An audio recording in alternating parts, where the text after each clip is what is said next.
आज मैं एक्सप्लेन करने वाला हूँ 2021 में रिलीज हुई एक Swedish action adventure movie black crab, जिसकी IMDb रेटिंग है 5.7 आउट ऑफ 10। तो मूवी की शुरुआत में हम एक लेडी को देखते हैं जिसका नाम एड है। वो अपनी बेटी वानिया के साथ कहीं जा रही थी, पर रास्ता जाम था। तभी वो देखती है कि सभी लोग अपने कार से निकलकर कहीं भाग रहे हैं। वो कुछ समझ पाती उससे पहले ही वहाँ पर गोलीबारी शुरू हो जाती है। वो दोनों कार के बाहर निकलने वाले होते हैं, पर तब तक बंदूक पकड़े हुए लोग उनके करीब आ चुके थे, इसलिए वो दोनों कार में ही छिप जाते हैं। पर वो लोग कार की खिड़की तोड़ देते हैं और एड की बेटी वानिया को अपने साथ ले जाते हैं। अब सीन शिफ्ट होता है कुछ हफ्ते बाद और हम एक ट्रेन को देख पाते हैं जिसे की रोका गया था। ये ट्रेन नॉर्थ की ओर जा रहा था और इसी ट्रेन में एड भी होती है। एड एक फौजी थी और एड के लिए एक नया मिशन होता है, इसलिए उसे यहीं उतार दिया जाता है। इसके बाद यहाँ पर लेफ्टिनेंट आता है जो उसे अपने साथ बेस की ओर ले जाता है। रास्ते में हम देखते हैं कि सभी बिल्डिंग्स टूटी हुई है और पूरा शहर किसी खंडहर की तरह नजर आ रहा है, क्योंकि यहाँ पर नॉर्थ कंट्री की आर्मी ने अटैक बोल दिया है। अभी नॉर्थ की कंट्री और यहाँ की कंट्री के बीच घमासान युद्ध हो रहा है। इस वजह से चारों ओर तबाही तबाही फैली हुई है और एड की बेटी को भी वही लोग अपने साथ ले गए थे। अब वो लेफ्टिनेंट एड को बेस की ओर ले जाने लगता है। तभी एड गौर करती है कि वो उसे दूसरे रास्ते से ले जा रहा है। एड उससे पूछती है कि हम कहाँ जा रहे हैं और वो बोलता है कि मुझे आगे थोड़ा काम है, और वहाँ पहुंचकर लेफ्टिनेंट कार से बाहर एक बिल्डिंग में चला जाता है। थोड़ी देर के बाद एड भी कार के बाहर आती है। तभी कुछ लुटेरे यहाँ आ जाते हैं और एड के सर पे गन तान देते हैं और वो एड से कार की चाबी मांगने लगते हैं। पर एड एक होनहार सोल्जर थी, इसलिए वो चालाकी से अपना चाकू निकालती है और उसे उस आदमी को घायल कर देती है और बाकी लोगों पर गोलियां चलाने लगती है। पर वो लोग तादाद में बहुत सारे थे, इसलिए एड यहाँ से निकलना ही सही समझती है और वो कार लेकर यहाँ से निकल जाती है। इसके बाद वो बेस में पहुंचती है और वहाँ के सोल्जर्स को बताती है कि मुझे यहाँ बुलाया गया है, और उसे अंदर एक वेटिंग रूम में बुलाया जाता है जहाँ पर पहले से दो लोग थे। इसका नाम था मलिक और ये था ग्रैनविक। उन्हें भी मिशन के लिए यहाँ बुलाया गया था। वो तीनों बातें कर रहे होते हैं। तभी यहाँ पर टीम का चौथा मेंबर आता है जिसका नाम करीनी था, जो कि F-28 से आया था। ये एक बेस था जिस पर की बॉम्ब गिराया गया था। ये बात करीनी को पता नहीं थी, क्योंकि जैसे ही वो अपने बेस 28 से निकला तभी ये सब हुआ। इसके बाद उन चारों को मीटिंग के लिए बुलाया जाता है। इस मिशन को कॉलोनल राड ने एग्जीक्यूट किया था, पर वो देखता है कि यहाँ पर सिर्फ 4 लोग ही हैं, जबकि उन्हें 5 होना चाहिए था। वो 5वां मेंबर वही था जो एड को अपने साथ यहाँ ला रहा था, पर एड ने उसे वहीं छोड़ दिया था। इसके बाद राड उन्हें मिशन के बारे में बताता है कि अब सिचुएशन बहुत बिगड़ चुकी है, चारों ओर तबाही फैली हुई है और लगातार हमले हो रहे हैं। नॉर्थ कंट्रीज ने हम पर हमला कर दिया है और हम ये जंग हार रहे हैं, पर एक तरीका है जिससे हम ये जंग जीत सकते हैं, और ऐसा करने से जंग खत्म हो जाएगी। तुम सभी को 2 कैप्सूल से लेकर टेसेनाय से होते हुए ओडो के रिसर्च सेंटर तक जाना होगा, पर वहां तक जाने के सभी रास्तों पर नॉर्थ की सेना ने कब्जा कर रखा है, इसलिए तुम्हें समुद्र से होते हुए वहां जाना होगा। समुद्र का पानी जमा हुआ है, पर यह उतना मजबूत नहीं है कि इस पर कार चलाई जा सके, इसलिए तुम्हें बर्फ पर स्केटिंग करते हुए ओडो तक जाना है। तुम्हें रात के अंधेरे में ही सफर करना है और दुश्मनों से छुप के वहां तक पहुंचना है। इस मिशन में बहुत खतरा था, इसलिए एड पूछती है कि आखिर इन कैप्सूल में है क्या, पर कॉलोनल उन्हें कैप्सूल खोलने से सख्त मना कर देता है और बोलता है कि तुम्हारा काम है इन दोनों कैप्सूल को सही सलामत ओडो के रिसर्च सेंटर तक ले जाना। पर वो चारों सोल्जर्स ये मिशन पर जाने से मना कर देते हैं, क्योंकि इस मिशन पे जाना मतलब मौत के मुंह में जाना था, और वो चारों रूम से बाहर जाने लगते हैं। पर कॉलोनल रेड से कुछ बात करने के लिए उसे वहीं रोक देता है और बताता है कि हमें अपने सोर्स से पता चला है कि तुम्हारी बेटी वानिया भी जिंदा है और वो ओडो के रेफ्यूजी कैंप में है। ये सुनकर एड बहुत खुश होती है, क्योंकि उसे लग रहा था कि अब तक उसकी बेटी मर चुकी होगी। अब जबकि उसकी बेटी ओडो में ही है, इसलिए वो इस मिशन में जाने के लिए मान जाती है और वो बाकी तीनों को भी इस मिशन पर चलने के लिए कन्विंस करने लगती है, ये बोलकर कि अगर हमने ये मिशन नहीं किया तो हम जंग हार जाएंगे और मारे जाएंगे। इससे अच्छा है कि हम जंग जीतने की आखिरी कोशिश करें। ये बात सुनकर वो तीनों भी मिशन के लिए तैयार हो जाते हैं, पर एड उन्हें अपनी बेटी की बात नहीं बताती। इस मिशन को लीड करने के लिए कॉलोनल अपनी जूनियर को उनके साथ भेजता है जिसका नाम लीना था। अब वो सभी अपने मिशन के लिए तैयारी करते हैं। अगले दिन उन्हें मिशन पे निकलना था, इसलिए वो शाम को आराम कर रहे होते हैं। तभी नॉर्थ की आर्मी उनके बेस पर अटैक कर देती है, इसलिए अब उन्हें तुरंत ही मिशन के लिए निकलना था। मिशन में निकलने से पहले कॉलोनल उन्हें टीम के आखिरी मेंबर से मिलाता है। ये वही था जो एड को यहाँ ला रहा था, उसका नाम म्यूल था। मिशन में जाने से पहले उन्हें आखिरी बार कमांड दिया जाता है कि चाहे कुछ भी हो जाए तुम्हें इन कैप्सूल को खोलना नहीं है, और चाहे जो हो जाए इन कैप्सूल्स को दुश्मनों के हाथ नहीं लगने देना। और वो 6 बर्फ से स्केटिंग करते हुए मिशन पर निकल जाते हैं और वो सभी पूरी रात लगातार स्केटिंग करते हैं और जब उजाला होता है तो वो डिसाइड करते हैं कि अब उन्हें छुपना होगा ताकि दुश्मन उन्हें देख ना पाए। वो सभी सोच रहे होते हैं कि कहाँ छुपा जाए। तभी अचानक लीना जहाँ पे खड़ी थी वहाँ का बर्फ चटक जाता है, जिसके कारण लीना बर्फ के नीचे पानी में गिर जाती है। लीना के बैग में ही वो दोनों कैप्सूल्स रखे हुए थे, इसलिए एड भी तुरंत पानी में कूद जाती है और लीना को ऊपर लाने की कोशिश करने लगती है, पर तब तक लीना की मौत हो चुकी थी। इसलिए एड उसके बैग से वो दोनों कैप्सूल्स निकालती है और ऊपर आती है। पानी बहुत ठंडा था, जिसके कारण एड के हाथ पैर बहुत ठंडे हो चुके थे। एड इस हालत में सफर नहीं कर सकती थी, इसलिए वो छुपने की जगह ढूंढने लगते हैं और उन्हें एक आइलैंड नजर आता है जिस पर एक घर था और वो सभी उस घर में जाते हैं और वहाँ आग जलाते हैं ताकि एड को गर्मी मिल सके। अब उनके टीम में 5 मेंबर्स बचे थे और उनकी लीडर लीना मर चुकी थी, इसलिए वो सभी डिसाइड करते हैं कि उन्हें एक लीडर चुनना होगा जिसके ऑर्डर्स को वो फॉलो कर सके। उन 5 में से न्यूल का रैंक सबसे ऊंचा था, इसलिए मलिक बोलता है कि न्यूल हमारा लीडर बनेगा क्योंकि वो हमारा सीनियर है। पर एड उसकी बात से राजी नहीं थी क्योंकि उसे न्यूल पर भरोसा और न्यूल के लिए ये जगह नहीं थी। इस बात को लेकर उनके बीच थोड़ी बहस होती है, पर आखिर में न्यूल को ही लीडर बनाया जाता है। वो सभी वहीं पर आराम करने के लिए रुकते हैं और अपनी नींद पूरी करते हैं। कुछ देर बाद एड की आंख खुलती है और उसे कुछ आवाज सुनाई देती है और वो बाहर जाकर देखती है तो वो देखती है कि एक हेलीकॉप्टर उनकी ओर आ रहा है। वहाँ पे करीनी भी था जो कि सैटेलाइट फोन के थ्रू किसी से बात करने की कोशिश कर रहा था। ये देखकर एड तुरंत अंदर आती है और ये बात सभी को बताती है कि हम पर अटैक हुआ है, इसलिए वो सभी घर से बाहर आकर छुप जाते हैं और वो प्लेन उस घर को मिसाइल से उड़ा देता है और वो सभी छुप कर ये सब देख रहे थे। तभी मलिक बोलता है कि उन्हें हमारे यहाँ होने का पता कैसे चला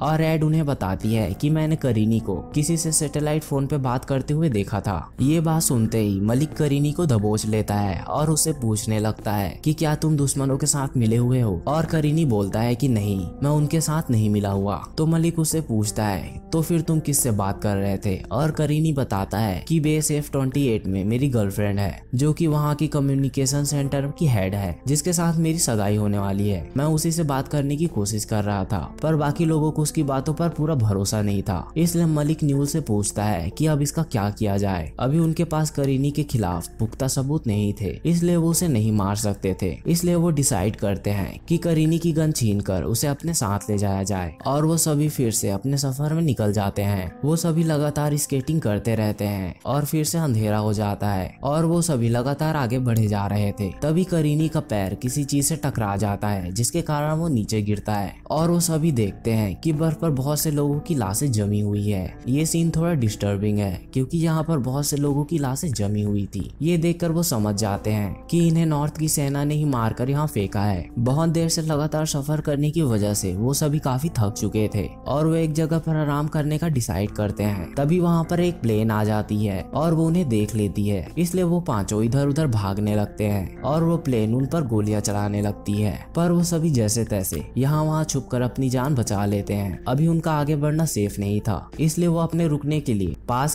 के एक आइलैंड पे जाते जो कि किसी कैंप की तरह लग रहा था। वो चुपके अंदर घुसते हैं। तभी उनकी नजर एक घर पे पड़ती है जिसकी लाइट जल रही थी, मतलब यहाँ पे कोई तो था। और वो सभी एक साथ गन लेकर उस रूम में घुसते हैं। उस रूम में सिर्फ एक बूढ़ा आदमी और उसकी वाइफ थे।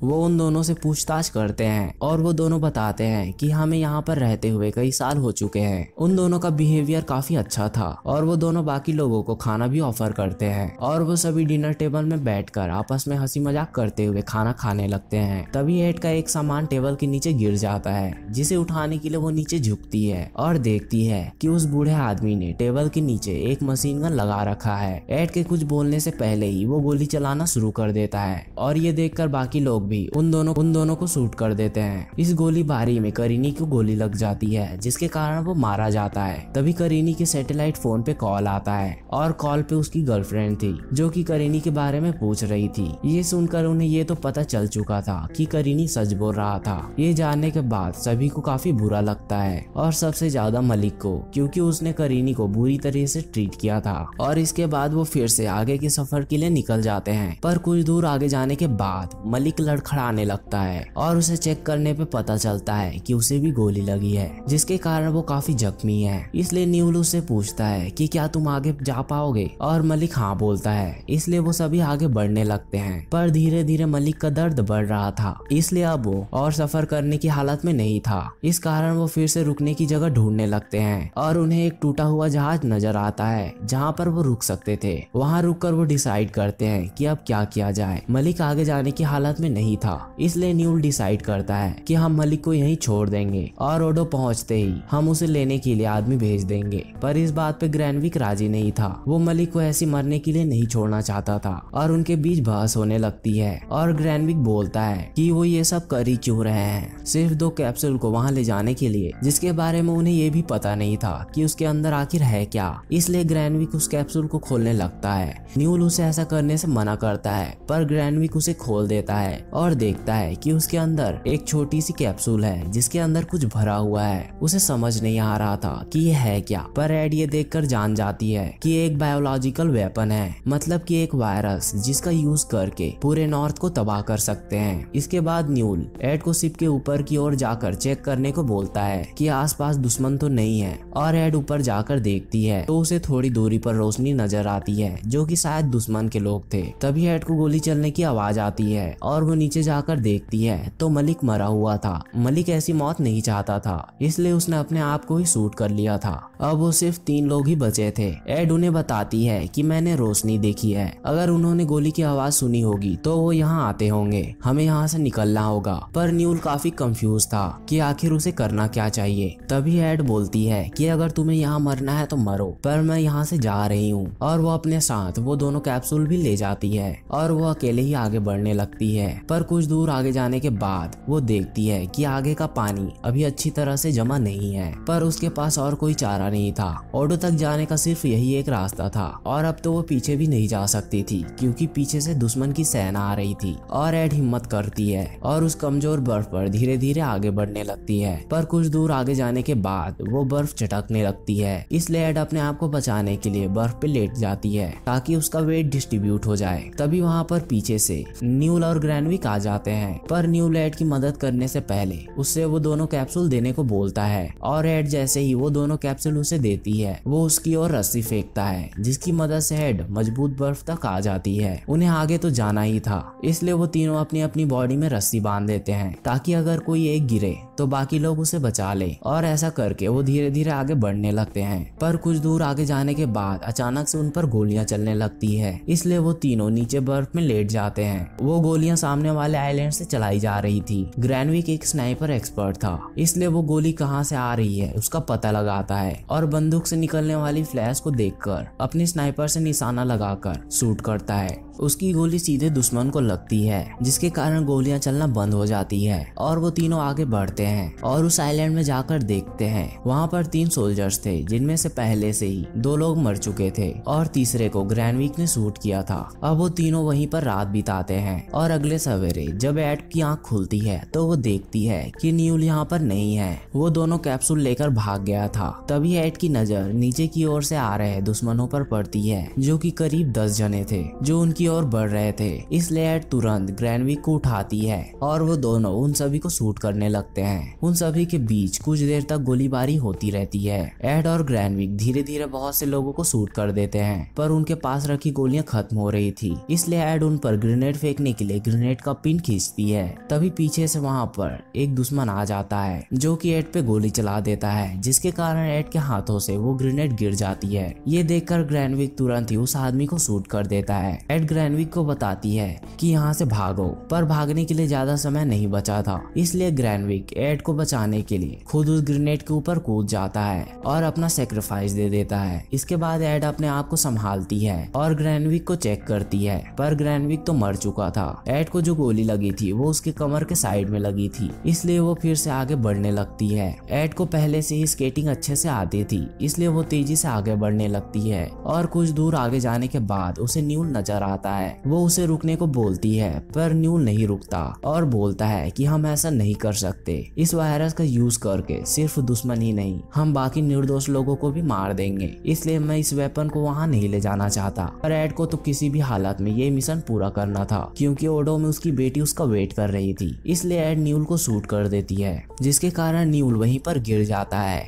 और एड उससे वो दोनों कैप्सूल लेकर आगे चली जाती है और उसे वहीं मरने के लिए छोड़ देती है। और वह ऐसी हालत में भी लगातार आगे बढ़ती रहती है, पर धीरे धीरे उसका दर्द बढ़ने लगता है और अब वो हार मान चुकी थी कि अब वो आगे नहीं जा पाएगी। तभी वो देखती है कि कुछ लोग घोड़े में सवार होके उसकी ओर आ रहे हैं। वो लोग बोलते हैं ब्लैक और एड बोलती है क्रैब। उनके मिशन का नाम था ब्लैक क्रैब और वो एड को अपने साथ ले जाते हैं और एड का इलाज करते हैं। और अगले दिन जब एड को होश आता है तो वो काफी हैरान थी, क्योंकि उसे उम्मीद नहीं थी कि वो बच पाएगी। इसके बाद एड को तैयार करके ओडो के रिसर्च सेंटर की एडमिरल नॉर्ड के पास ले जाया जाता है, जहां पहुंचकर एड देखती है कि उन लोगों ने न्यूल को भी बचा लिया है। एडमिरल न्यूल और एड को उनके काम के लिए सम्मानित करती है। इसके बाद एड उनसे अपनी बेटी के बारे में पूछती है कि वो कहाँ पर है। तब एडमिरल उन्हें बताती है कि हमें पता था कि तुम इस मिशन पे आने के लिए नहीं मानोगी, इसलिए हमने तुम्हारी बेटी के बारे में झूठ बोला था। ये सुनकर एड को बहुत गुस्सा आता है और वो एडमिरल को मारने लगती है, पर एड अपने आप को संभालती है और अगले दिन वो न्यूल के पास जाती है और बोलती है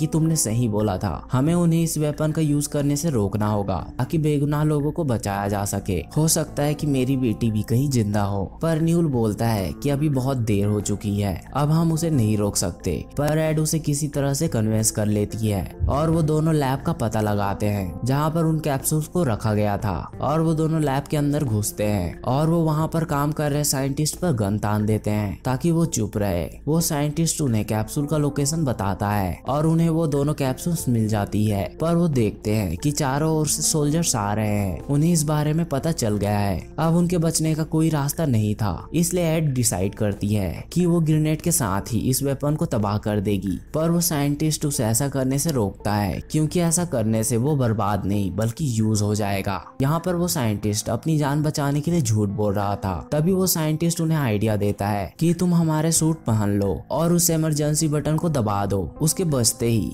यहाँ के सभी वैज्ञानिकों को यहाँ से सेफ जगह ले जाया जाएगा और वो ऐसा ही करते हैं और वो दोनों भीड़ के बीच चुपचाप निकलने लगते हैं। पर तभी एड के पेट में लगा हुआ टाका खुल जाता है, जिसके कारण अब वो चल नहीं पा रही थी। पर न्यूल जैसे तैसे उसे लेकर बाहर आता है और उसे एक जगह पर बैठाकर प्लेन में जाने के लिए जगह ढूंढने लगता है। तभी बाकी सोल्जर्स को एड नजर आ जाती है और वो सभी एड पर गन तान देते हैं। ये देखकर न्यूल उसकी मदद करने के लिए आगे आ रहा होता है, पर एड उसे इशारा करती है कि ऐसा मत करना। एड के हाथ में अभी भी वो ग्रेनेड था, जिसके साथ वो उन दोनों वायरस की शीशियों को भी रखी होती है। इसलिए एडमिरल नहीं चाहती थी कि एड उस वायरस को बर्बाद करे। पर एड धीरे धीरे आगे बढ़ने लगती है और किनारे के पास आ जाती है और नीचे कूद जाती है। और जब वो हवा में होती है तभी वो ग्रेनेड फोड़कर अपने आप को ब्लास्ट कर लेती है। ये देखकर न्यूल की आंखों में आंसू आ जाता है, पर वो अपना सेक्रीफाइस देकर उस वायरस को डिस्ट्रॉय कर देती है। और इसी के साथ ये मूवी खत्म होती है। अगर आपको ये मूवी की एक्सप्लेनेशन